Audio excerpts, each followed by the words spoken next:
record again. Record. Oh yeah. Recording. Okay, here we go. Okay. Take it away. Thank you. All right. Okay, bye. So thank you guys so much for coming. This is our emergency preparedness class.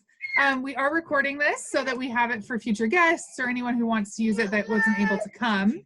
And I'm going to be providing, I've already provided some documents, but you can get the documents we're going to be talking about from this training. You can get them from the consultant who sold you the Power Chef. Okay, so the first thing is we're going to go through this document. Sorry, there's a little bit of a glare, and I know it's backwards when I do that.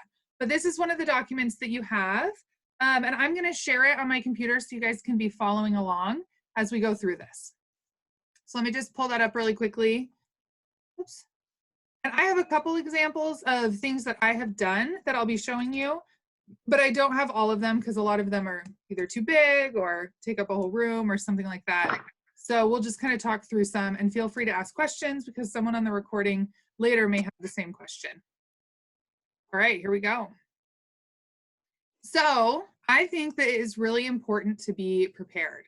And I know that there have been some different things that have happened, at least in Utah, and I know across the nation we've also all been affected, that have maybe made people who want to be more prepared be willing and able to kind of go forward with that endeavor. So this is just some basic information on how to start and how to get prepared. And my recommendation is to just start with one thing.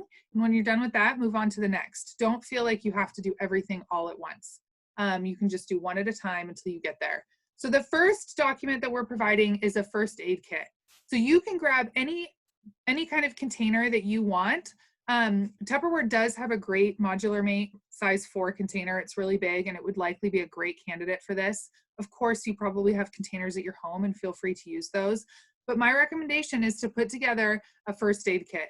This is a list of some things that you might want to consider putting in this first aid kit. And of course, if your family has specific needs, then I would recommend adding those items as well. And then prescriptions are not on this list, but that is something that can be really valuable. So try to make sure you have enough prescriptions on hand to at least get you through a month. So a first aid kit is really great. I'm going to be talking about general tips also a little bit later. This is actually just something I included so that you could print it out and put it on the side of your container, right? You can tape it on there, you can do whatever you want.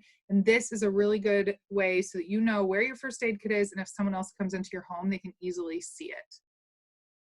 The next one is an emergency vehicle kit. So I actually have this. I think a lot of people do, but if you don't, this is a really great thing to have, especially if you're going to be going on road trips. So this, again, same thing, grab a container. You can use the Tupperware's modular mate 4 if you like, or rectangle 4, and put these things in it. This is just a basic list. If you see or think that there's something missing, please feel free to add it. And you can buy just your basic like jumper cables and things like that. You can purchase a set on Amazon for a reasonable price and then add to it, right? So that's a good way to get started. And then another tip is that I actually always take the list of the items that I have included in my emergency kit and I laminate it and I put it in with the box, right? Inside with the first aid kit, emergency vehicle kit, whatever it is. And that way, if everything's kind of buried, I can grab the list and know if something is included and if I should be searching for it. Because honestly, I probably update my kits every like 5 years. And that's a long time. So I would maybe forget what I've included. So it's nice to know what you have in there in an emergency. This is another notice. You can put this on the side of any emergency preparedness kit that you make so that you know that that's what it is. This is something that I also would laminate and put into your emergency vehicle kit so that if you need to jump a car, maybe you're panicked and you can't remember how, maybe you've never done it, maybe you can't get a hold of someone who knows how to do it, you can have this quick cheat sheet to help you out. Okay, so if you have pets, it's also important to have emergency supplies prepared for them. So this is a list, again, of basic things that you can include in a pet emergency kit checklist. So go ahead and obviously add anything. I mean, this isn't for every single type of pet. So if you have a bird or a fish or something that's not included, this is just a reminder to put a little kit together for them as well. And then this is, again, I know it says canine. I couldn't find anything that was pet gender or pet neutral, but this is something you could put on a pet kit so that you know what it is and that if someone else came into your home, they would know what it was as well. This is something that you can hang on your windows in your house if you are worried about making sure that your pets get out safely in case of an emergency or a fire or something like that. And you can check or write numbers in little boxes of the pets that you have so that it is obvious for emergency personnel that you have pets. Okay, so this is a big one, all right? So I'm actually gonna scroll through 3 different pages and then I'm gonna come back to this just so that you know that there are options. I have 2 different vital documents checklists, so that's why I've included both, and you can kind of do what you want. So this is a vital documents checklist. It's actually 2 pages. It's very thorough, so that's why I've included it. If you want to review it and see what you want to include, then go ahead. This is actually the document that I first used to prepare my emergency documents checklist. So I have included it because I felt like it was very thorough, but I also felt like it was reasonable and I could handle it, right? I could do it. So I'm gonna pause. This one I'll probably talk about for a little bit longer. I have my emergency binder. It's right here, right? Johnson Family Emergency Binder. I mean, it's just your 3-ring binder. And I have put together this information. A couple of tips, all right? Do not use the original documents. Photocopy everything, all right? Your original documents should be in a safe. They should be somewhere else. Get a fire safe, all right? You can, I don't know how much they cost, I'm gonna be honest. I've had mine for too long, but I just got one that was document size for these types of things, and it's been totally worth it. So this is a great list. I would recommend that you keep this folder in somewhere very safe as well, because even though they're photocopies, this is very personal, sensitive information that you don't want to get stolen. So I would keep this in a safe as well. If you have a big fire safe, perfect. If your house is flooded or if it burns down, you can still go back and get this document folder if you need to. The intent of this folder is if you need to evacuate and you need to get out of your home quickly, you can grab this folder and go. And it will have a lot of information in it that you would maybe need. So I have a couple of things that I'm going to talk about that I have added to this, like it's not on the list, but I've added it, and I'll show you one, right? So here, actually, in my folder, again, I've done the same thing. I printed out the list of everything that's included, and I have that in my folder so that I know what's in here. Secondly, I have put everything in a sheet protector. So everything is organized and safe. And if it does happen to get wet, it's good. You're good to go. So this is mine. This is something that I have added, right? That's my name. Eleanor, I go by Ellie. Rose Butterfield is my maiden name, and Johnson. And then this gives some information about me, right? This is what I call a flyer about myself, so that if something happens, my husband and I are separated and we cannot find each other, I can use this as a missing persons flyer, right? So I have things on here like who I'm married to, contact information for my husband, description information about me, defining features like things that would maybe define me against someone else. So birthmarks, tattoos, things like that are really valuable. I have my parents' contact information on here, and then I have a picture. I have a picture of me with my family, and then I also have a picture of just myself. And I have one for each member of my family. So that's, I think, is really valuable. And I do include pet information in here as well. So this is something I would definitely recommend doing. Okay, so we'll keep, so this, like I said, this emergency prep documents, this is the file that I originally went off of when I created my, my folder. But this also has a lot of other information on it that you may want to include. And so I've listed this kind of more thorough document so that you can kind of make your own choice on that too. Okay, so a disaster evaluation checklist. So the point of this is just so that if you have to leave the house and you have to do it in a in a quick amount of time, you can look at the things that you might want to grab based on the amount of time that you have, all right? So this is just a great list for you to reference if you're in an emergency and you can kind of grab things and go. All right, so a 52-week stockpile list. This is just for you as a very basic beginning list, okay? So I personally do try to have a lot of supplies on hand, and I think that we've recently seen kind of good reason for that with the COVID outbreak, right? Where lots of people have been running out of certain supplies that they may be needed. So this is the beginnings of a list for you. Again, please adjust this list for your family, what's appropriate, and please adjust this list for things that you eat and you don't eat, right? If you purchase things and put them in your supply and you don't rotate them out, then they're doing you no good because they're just gonna go bad. So if you don't eat dried beans, replace it with something else, right? Canned chili even would be great.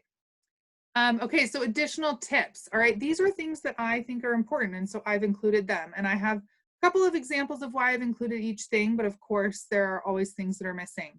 So cash, have cash on hand. I'll let you decide what you want to have on hand, but it's possible that in an emergency, the ATMs are going to be go down, right? And you are not going to be able to get any money, and credit card machines are going to go down. So if you need to purchase gasoline to get out of town, you won't be able to if you do not have cash. And the reason this is on my list is because of Hurricane Katrina. This happened during Hurricane Katrina. The people who could get out of town were the ones who had cash. So that's my recommendation. And you never know when you're going to need cold hard cash for something, right? I always keep a little bit of cash in my wallet just in case. Candles. Okay, so if you lose power, you're going to want light, of course. You can take a big container of Crisco and put a wick in it, and it will burn forever. All right, so I have 5 containers of Crisco and wicks in my emergency storage. They are separate, right? Because Crisco is also food and could be very valuable if I needed to eat it, depending on what type of, not eat it plain, hopefully, but depending on what type of emergency or situation we are in, okay? Whether we need light or whether we need sustenance. Batteries are also really valuable. So I actually purchased my batteries at Costco so that I usually and always have a good stockpile of batteries so that I can run flashlights or I can run other electronics and appliances, especially if power goes out. Warmth. In Utah, it can get very cold, all right? So if we have an emergency where you do lose power and you do lose your access to your heater, you're gonna wanna try and stay warm. So if it's possible, I know if we lose power, space heaters are going to be useless, but space heaters are a great way to go in case your furnace goes out, right? Just a personal emergency, right? And not a national emergency. And also just plenty of blankets and warm clothes. I'm going to go back, actually, I forgot to mention during the batteries section. So this is something else that I would recommend doing. I have, it's right here, little tiny flashlights, not very big, has Velcro on the side of it. And then on my end table next to my bed, I have the other piece of Velcro, and I have this Velcro to the side of my end table so that if something was to happen in the middle of the night, I could quickly grab my flashlight and I would be ready to go. So this is a pretty decent flashlight. This is a pretty nice one. And it's my emergency flashlight for that reason. So that's just one idea. You can Velcro it to anything. My husband has one Velcroed to his end table, and my son has one Velcroed in his room too, but not near his bed because he just plays with it. Okay, a generator. If you can get a generator, you can even just put it in your garage, and then if something happens, you can hook it up at that time, all right? But make sure you have someone who is knowledgeable to hook it up, right? Because I couldn't hook it up, but my husband could. So a generator can be really, really valuable. All right, fire danger. So we actually have had some fires here. So I actually had a fire pretty close to my house. I mean, not close enough that my house was burning down, but pretty close to where I live, and it was really pretty freaky. And we had a very dry season, and I live right behind a little ravine, and that ravine can get really dry. And so I always worried that there were going to be some teenagers around the 4th of July playing with sparklers, and that ravine was going to catch on fire, and then my house was going to catch on fire, right? So one thing that you can do is you can place sprinklers that sprinkle away from your home. So I also, because the back of my house goes down into a ravine, we have sprinklers on our property line that sprinkle that back slope into the ravine, right, and keep it wet. So if we needed to, we could turn those sprinklers on, or if it was a really dry season and we wanted to keep the area around our home wet so that it would have a lower fire danger, we could. That's a very simple thing that you can do. At least I guess I should say it was simple for me because my husband did it for me. Isn't he great? But that's something that you can do to kind of protect your home a little bit more. Earthquake safety. So we did recently have an earthquake, right? So my parents also had an earthquake very recently, a couple of years ago, maybe. And their earthquake was a 6.2. And one of the things that my mom was very grateful for was they didn't have anything above their bed that could fall on them, right? Like a shelf, perhaps, with books or picture frames on it. And my mom told me that because they were in bed when it happened and they were perfectly fine. And I have a shelf, or had a shelf, above my bed, and I took it down like that same week and we moved it somewhere else. And thank goodness I did, because my whole family was sitting in my bed because my son woke us up at 5 a.m. the morning of the earthquake. And if I had had that shelf above my bed, everything would have come crashing down right on my 2-year-old son. And I'm sure we would have had lots of injuries.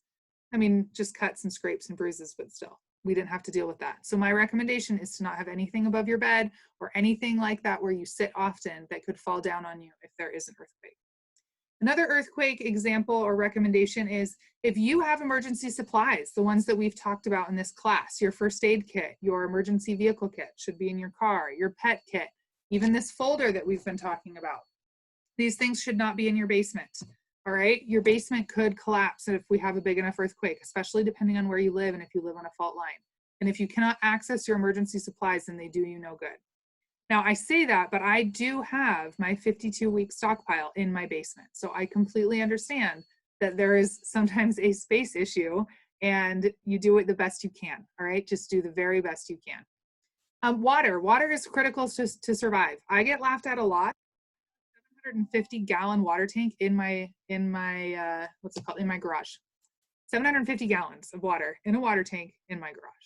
It's vertical, it really doesn't take up that much space, and it's totally worth it. Again, my parents live in a place where they actually ran out of water. They did not have water. There were certain days they could shower, there were certain days they could do certain things, certain times of the day they could do certain things, and it was a real struggle. And my parents actually had to install a 3,000-gallon water tank. So if you want and you can get water, my recommendation is to do it, because if we really have a big emergency, you're going to want to have water on hand. Now, maybe you have a little pond or maybe a swimming pool or access to water that is just unclean to drink. That's great. That is a great, huge amount of water.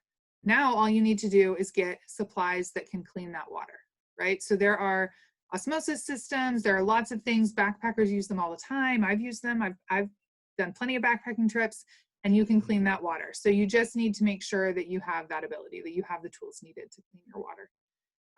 Okay, so that is actually all of the tips.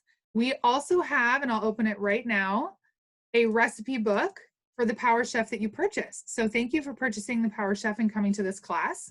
The Power Chef was the item of choice for this class, one, because it's normally $69 and all of you got it for $39, which is an amazing price. Two, because you can use the Power Chef without any power. So I'm gonna actually make sure I'm sharing the right screen here, new share. Hopefully maybe you could already see that, sometimes I'm not sure. But here is a ton of Power Chef recipes, as well as a little bit of information on how the Power Chef works. And so these are some great ways that you can get started with your recipes, that you can get used to using the Power Chef, so that if an emergency, you have a tool that can help you cook, help you make some treats. We all need something to help us feel better during those times, during those stressful times, and to make cooking a little bit easier. So there's a ton of recipes in here. So I hope you've all enjoyed this. I hope you guys have learned something, and I hope you'll take these things to heart and hopefully get prepared for whatever upcoming emergency we may have. All right, thank you so much. I'm gonna go ahead and stop the recording. Stop share.